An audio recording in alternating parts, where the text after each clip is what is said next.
আমার উম্মতকে সতর্ক করেছেন, খবরদার কোন নবীকে খাটো চোখে দেখা যাবে না। এটা সিরাতুন নবী। নবী সাল্লাল্লাহু আলাইহি ওয়াসাল্লামের 23 বছরের জিন্দেগি আসার আগে, নবুয়তি জিন্দেগি আসার আগে 40 বছর নবুয়তের দলিল, তার সততা, তার আমানতদারিতা, তার কর্মতৎপরতা, উম্মতের মাঝখানে সচেতনতা এবং তার পবিত্রতা এবং চারিত্রিক মাধুর্যতার ক্ষেত্রে সর্বোচ্চ মান আল্লাহ তাআলা তার রক্ষা করার ব্যবস্থা করেছেন।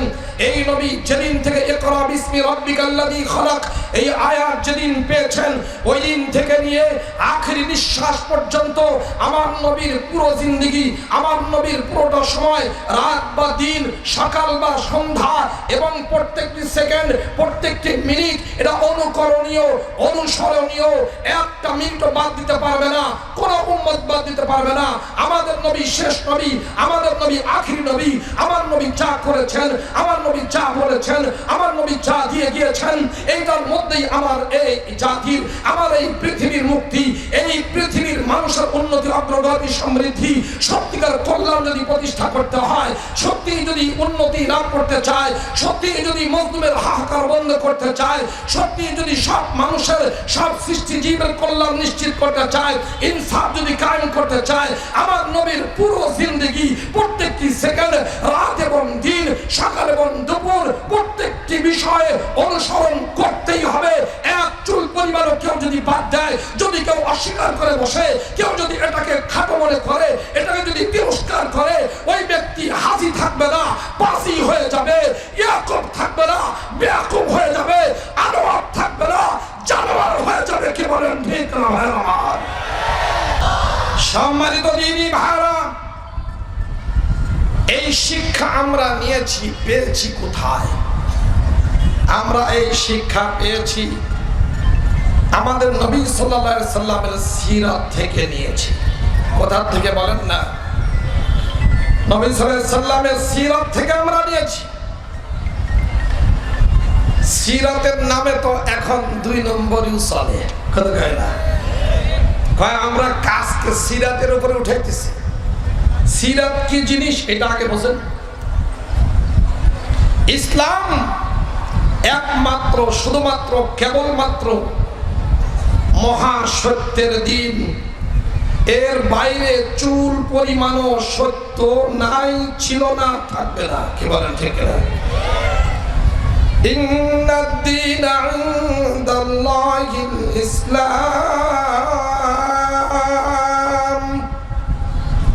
আল্লাহর কাছে মনোনীত, পছন্দনীয় দিন, তার নাম বলেন না, তার নাম ইসলাম।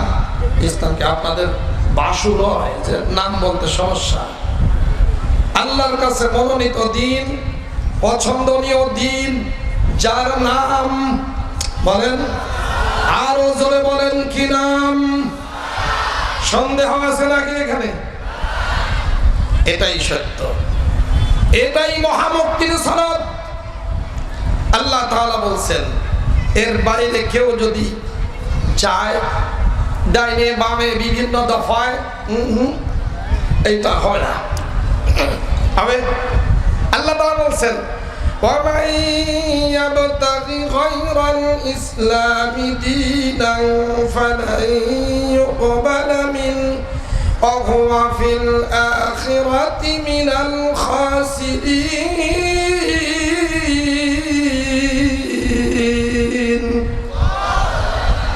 ইসলাম বাদ দিয়ে যদি কেউ অন্য কোনো জীবন ব্যবস্থাকে আপন করে নিতে চায়, আল্লাহর মনোনীত দিন বাদ দিয়ে কোন মানব রচিত আইনকে যদি নিজের জীবনের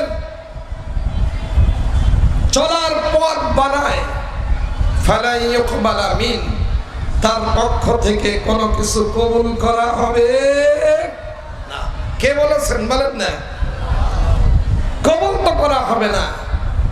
আবার আখিরাতে তার কোনো কিছুই গ্রহণ না করে জাহান্নামে পাঠিয়ে দেওয়া হবে, তার পক্ষ থেকে কোনো আমল কবুল করা হবে না।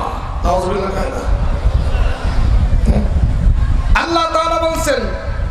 ومن يعص الله ورسوله ويتعد حدوده يدخله نارا خالدا فيها وله عذاب مهين।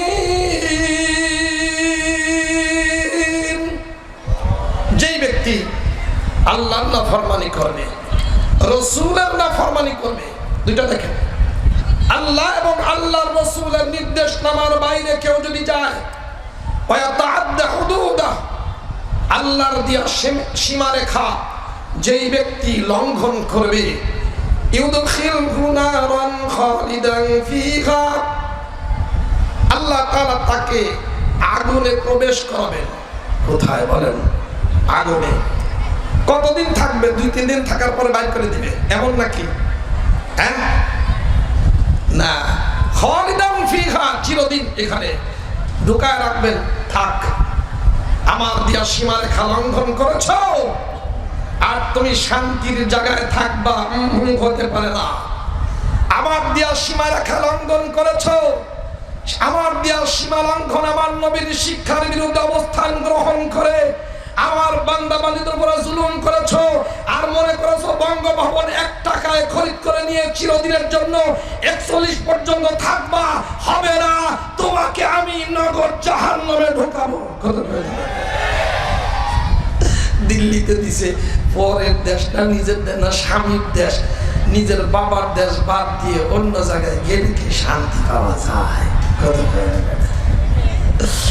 এরপরে বলে না তো দুনিয়াতে গেল, দুনিয়াতে অবমাননা, দুনিয়াতে অপমান হবে, আর আল্লাহ তাআলা আখিরাতে জাহান্নামে ঢুকাবেন, চিরদিনের জন্য সেখানে অবস্থান করবে।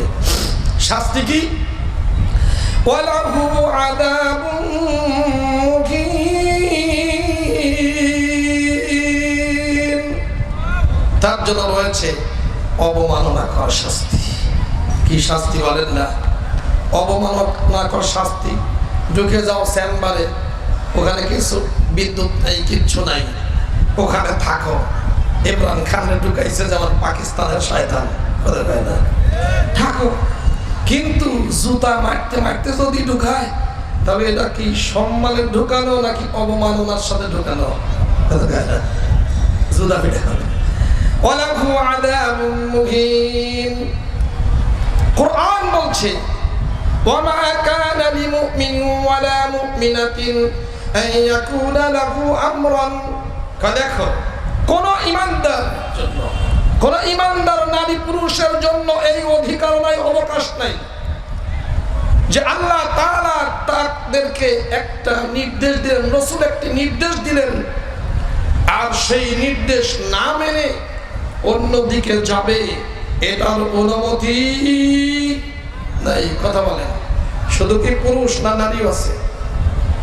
ইমানদার, ওমা কানা লিমুমিনিন ওয়ালা মুমিনাতিন ইযা কাদাল্লাহু রাসূলুহু আন ইয়াকুনা লাহু আমরান, যে কোন ইমানদার মহিলা, নর এবং নারী, আল্লাহ আল্লাহর রাসূল কোন ফয়সালা দিয়েছেন, এর বাইরে চলতে পারে না, তার কোনো ইখতিয়ার নাই।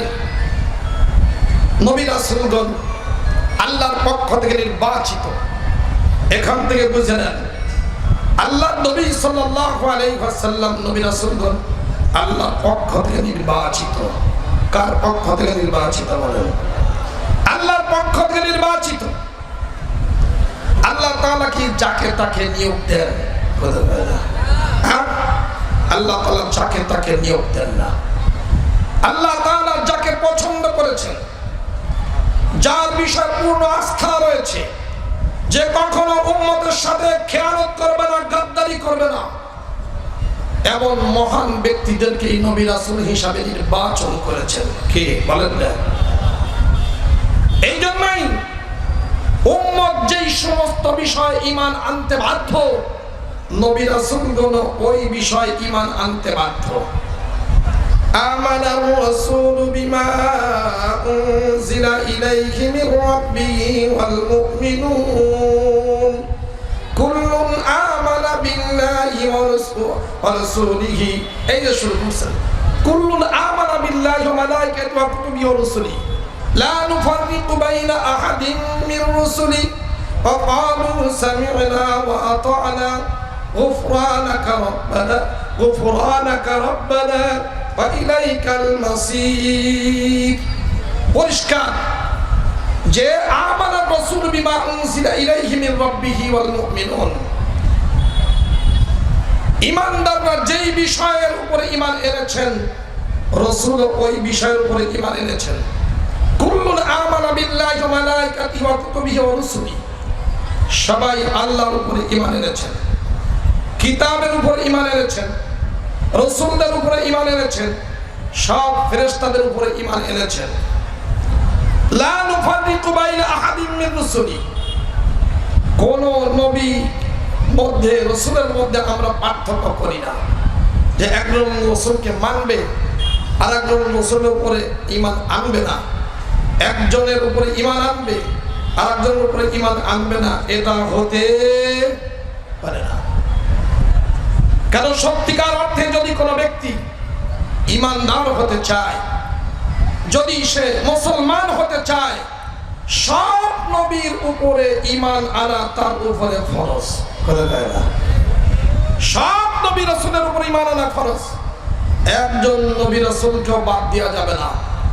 মর্যাদায় তারতম্য আছে, মর্যাদায় তাদের মধ্যে পার্থক্য আছে, কিন্তু আল্লাহর পক্ষ থেকে নির্বাচিত নিষ্পাপ হওয়ার ক্ষেত্রে, উম্মতের বিষয়ে দায়িত্ব পালনের ক্ষেত্রে কোন নবীর মধ্যে রাসূলের মধ্যে পার্থক্য নেই। সব নবী রাসূলকে মানতে হবে, বিশ্বাস করতে হবে। এই জন্যই আমরা মুসলমান যারা আমাদের নবীর উপরে ঈমান আনি, আমরা এনেছি, কিন্তু কোন নবীকে অবমাননা করার কোন অধিকার কোন মুসলমানের আছে? কোন মুসলমান অন্য নবীকে গালি দিতে পারে? অন্য নবীর উপরে কোন ধরনের অভিযোগ করতে পারে? পারে না। অন্য নবীর বিরুদ্ধে কোন ধরনের কথা বলতে পারে? অন্য নবীর কোন কাপুন ছাপাতে পারে না। ইহুদিরা যেমন আমাদের নবীকে অপমাননা করে, অপমান করে এবং কার্টুন ছাপায়, গালি দেয়, কিন্তু আমরা কিন্তু ইহুদিদের নবী মুসা কালিমুল্লাহকে গালি দিতে পারি না। কারণ সব নবী রাসূলের উপর ঈমান আনা এটা ফরজ। সব নবী রাসূলকে সম্মান করা, তাজিম করা উম্মতের উপরে ফরজ। আমাদের নবী সাল্লাল্লাহু আলাইহি সাল্লাম বলেছেন যে আমি আনা খাতামুন নবিয়্যিন লা নাবিয়্যা বাদি, আমি শেষ নবী, আমার পরে নতুন কোন নবীর আগমন ঘটবে না। এই কথা বলেছেন, আমার উম্মতকে সতর্ক করেছেন, খবরদার কোন নবীকে খাটো চোখে দেখা যাবে না। এটা সিরাতুন নবী। নবী সাল্লাল্লাহু আলাইহি ওয়াসাল্লামের 23 বছরের জিন্দেগি আসার আগে, নবুয়তি জিন্দেগি আসার আগে 40 বছর নবুয়তের দলিল, তার সততা, তার আমানতদারিতা, তার কর্মতৎপরতা, উম্মতের মাঝখানে সচেতনতা এবং তার পবিত্রতা এবং চারিত্রিক মাধুর্যতার ক্ষেত্রে সর্বোচ্চ মান আল্লাহ তাআলা তার রক্ষা করার ব্যবস্থা করেছেন। এই নবী যেদিন থেকে ইকরা বিসমি রাব্বিকাল্লাযী খালাক এই আয়াত যেদিন পেয়েছেন, ওই দিন থেকে নিয়ে আখেরি নিঃশ্বাস পর্যন্ত আমার নবীর পুরো জিন্দেগি, আমার নবীর পুরোটা সময়, রাত বা দিন, সকাল বা সন্ধ্যা এবং প্রত্যেকটি সেকেন্ড, প্রত্যেকটি মিনিট এটা অনুকরণীয়, অনুসরণীয়। একটা মিনিটও বাদ দিতে পারবে না, কোন উম্মত বাদ দিতে পারবে না। আমাদের নবী শেষ নবী, আমাদের নবী আখেরি নবী। আমার নবী যা করেছেন, আমার নবী যা বলেছেন, আমার নবী যা দিয়ে গিয়েছেন, এইটার মধ্যেই আমার এই জাতির, আমার এই পৃথিবীর মুক্তি, এই পৃথিবীর মানুষের উন্নতি, অগ্রগতি, সমৃদ্ধি, সত্যিকার কল্যাণ যদি প্রতিষ্ঠা করতে হয়, সত্যি যদি উন্নতি লাভ করতে চায়, সত্যি যদি মজলুমের হাহাকার বন্ধ করতে চায়, সত্যি যদি সব মানুষের, সব সৃষ্টি জীবের কল্যাণ নিশ্চিত করতে চায়, ইনসাফ যদি কায়েম করতে চায়, আমার নবীর পুরো জিন্দেগি, প্রত্যেকটি সেকেন্ড, রাত এবং দিন, সকাল এবং দুপুর, প্রত্যেকটি বিষয়ে অনুসরণ করতেই হবে।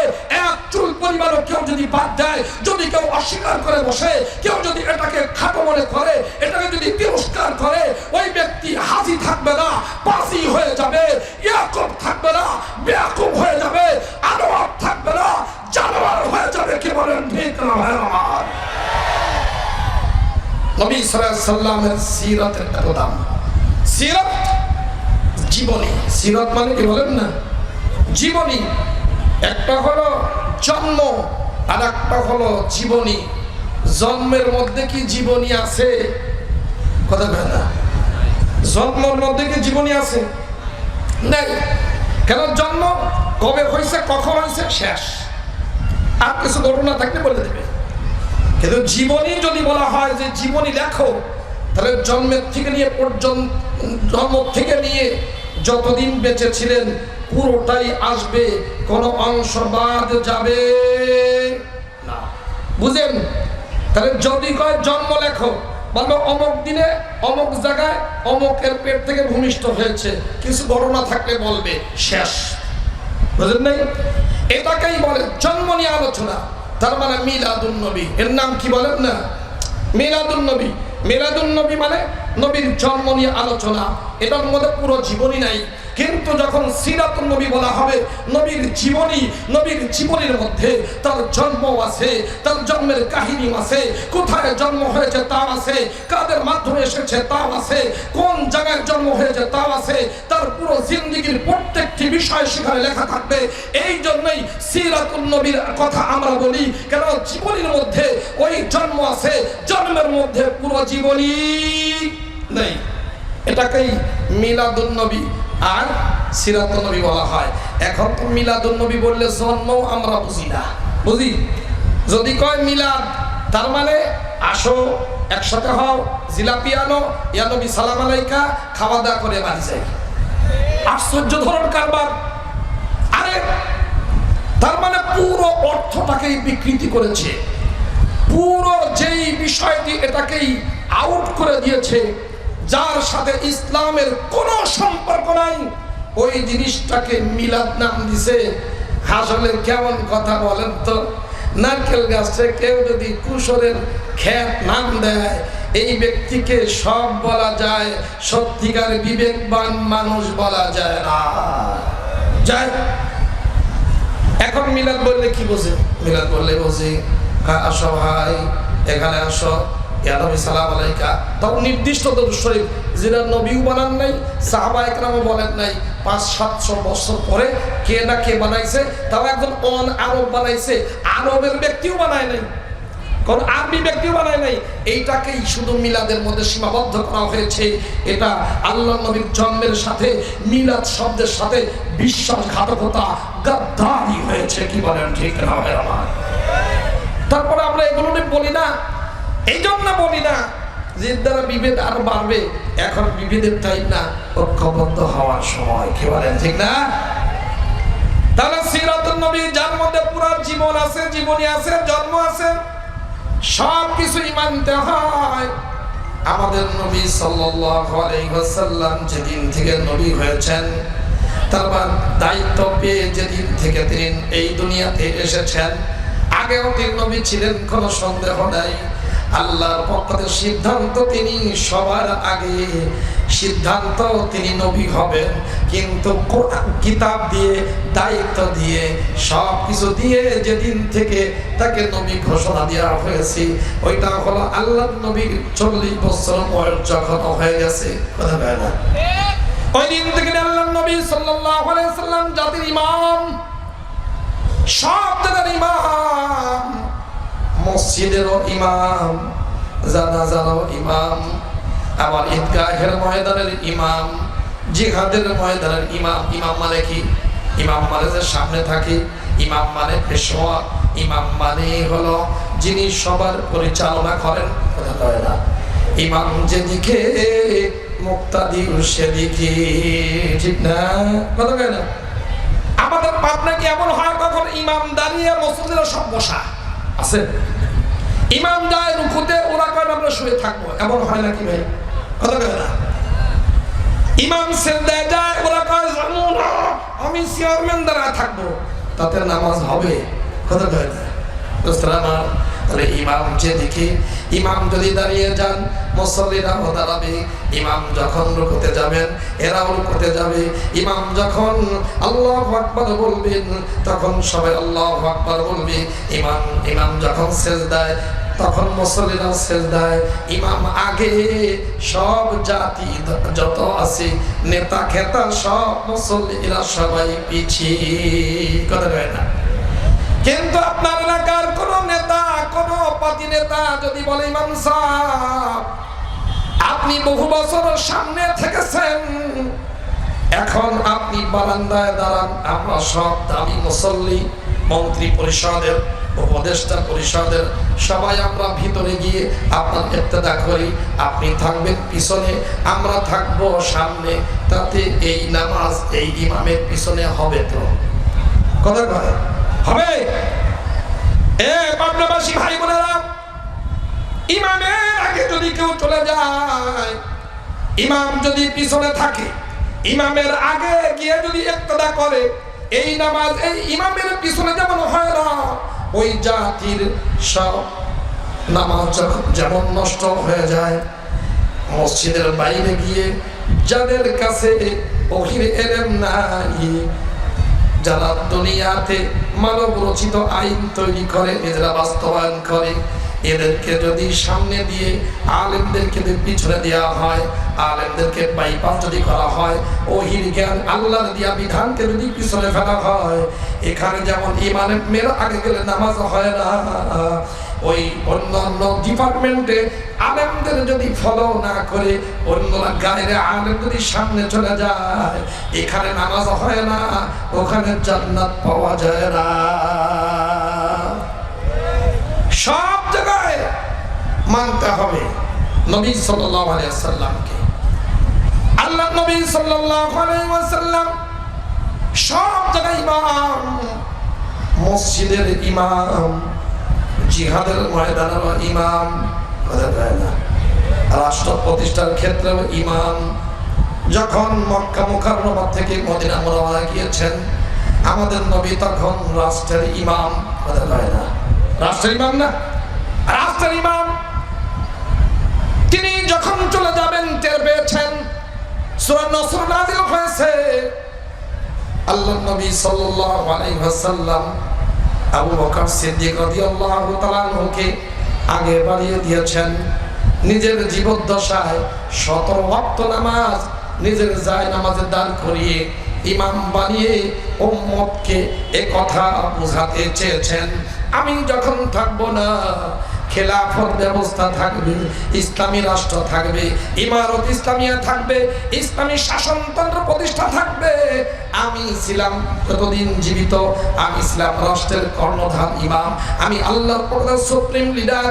আমার চলে যাবার পর আবু বকর, ওমর, উসমান, আলী এরা থাকবে ইসলামী রাষ্ট্রের প্রধান ইমাম। নবী সাল্লাল্লাহু আলাইহি ওয়াসাল্লাম ইমাম বানিয়ে গেলেন। ওমর রাদিয়াল্লাহু তাআলা আনহু যে যত কোরআন জানে, যে যত কোরআনের ইলম রাখে, ওই ব্যক্তিকে কাছে এনেছেন, ওই ব্যক্তিকে গভর্নর হিসেবে নিয়োগ দিয়েছেন। যেই ব্যক্তির মধ্যে কোরআন যত বেশি তাকে দিয়েছেন যাকাত উসুল করে আসো। কেন? যার মধ্যে কোরআন বেশি, কোরআনের ইলম যার কাছে আছে, ওই ব্যক্তি কোনোদিনও 2 নম্বরই করবে না, যাকাতের মাল কখনো হজম করবে না, খেয়ানত করবে না, জাতির সাথে 2 নম্বরই করবে না। এই জন্যই আবু বকর, ওমর রাদিয়াল্লাহু তাআলা আনহু সহ যারা কোরআনওয়ালা তাদেরকে আগে বাড়িয়ে দিয়েছেন। অদস্ত এই ধারাবাহিকতা যতদিন ছিল, যতদিন পর্যন্ত কার্যকর ছিল, ততদিন পর্যন্ত মুসলমানের উত্থান ঠেকে রাখা যায় নাই। কিন্তু ইংরেজরা, ইহুদিরা, মুনাফিকদের দল, ওরা যখন ইসলামকে মসজিদ মাদ্রাসার মধ্যে মধ্যে সীমাবদ্ধ করে দিয়ে রাষ্ট্রীয় সকল পর্যায়ে সব দুর্নীতিবাজ, 2 নম্বর খবিস, যাদের চেহারার মধ্যে কোনো ধরনের ইসলামের গন্ধ নাই, যাদের ব্যক্তিগত চরিত্র অত্যন্ত কলুষিত, যারা করাপ্টেড, যারা সব ধরনের 2 নম্বরই করে, যাদের এই মাথা থেকে পা পর্যন্ত আপাদমস্তক এর মধ্যে এক চুল পরিমাণও ইসলাম নাই, এদেরকে যখন বাইরে সব জায়গায় বসিয়ে দিয়েছে তখনই সব জায়গায় দুর্নীতি ছড়িয়ে পড়ার কারণে রাষ্ট্র বিপর্যস্ত হয়েছে। ওই রাষ্ট্র থাকে নাই, দুর্নীতির আখড়ায় পরিণত হয়েছে। কি বলেন ঠিক কিনা? ভালো করে বুঝেন। আজকে আমাদের এ কথা বুঝতে হবে, আমরা তো কালিমা পড়নে ওয়ালা মুসলমান, কালিমা আমরা পড়েছি না পড়ি নাই? পড়ছি। কালিমা ওয়ালাদেরকে বুঝতে হবে যে কালিমা পড়ার পরে আমরা কালিমার চাহিদার বাইরে যেতে পারি না। কথা বলেন, যেতে পারি না। আল্লাহ নবী সাল্লাল্লাহু আলাইহি সাল্লাম যেই খেলাফত ব্যবস্থা রেখে গেছেন, যে সুপ্রিম লিডার প্রধান যিনি থাকবেন, সবচেয়ে বড় আলেম, সবচেয়ে বড় তাকওয়াওয়ালা, সবচেয়ে বড় ফকিহ, সবচেয়ে বড় মুহাদ্দিস, সবচেয়ে বড় ভালো মানুষ, সবচেয়ে বড় আমানতদার, তিনি থাকবেন রাষ্ট্রের প্রধান। আশেপাশে সব তাকওয়াওয়ালা থাকবে, মুত্তাকি থাকবে, ভালো মানুষ থাকবে, চোর বাটপার থাকবে না। এটা আমাদের নবী রেখে গিয়েছেন, এটাও সিরাতের অন্তর্ভুক্ত। আমরা অনেকেই আছি, আমরা মনে করি কালিমা পড়েছি, 5 ওয়াক্ত নামাজ পড়ি, আর ঠেকায় কে মরলেই জান্নাত। কথা কয় না? এটা কি নানির বাড়ির পান্তাভাত? না, হতে পারে না। এই জন্য নবী সাল্লাল্লাহু আলাইহি সাল্লামের সিরাত এটা পুরোটাই মানতে হবে। আল্লাহ নবী যেই খেলাফত রেখে গেছেন, এই খেলাফত ব্যবস্থা কার্যকর রাখতে হবে। লিল্লাহি তাকবীর, নারায়ে তাকবীর, কোরআন সুন্নাহর আলো, ধর্ম বর্ণ ভিন্ন মত সবার জন্য খেলাফত। বলেন, ধর্ম বর্ণ ভিন্ন মত সবার জন্য খেলাফত। কথা আল্লাহ তৌফিক দান করেন। তাহলে প্রত্যেক মুসলমান এটা বিশ্বাস করতে বাধ্য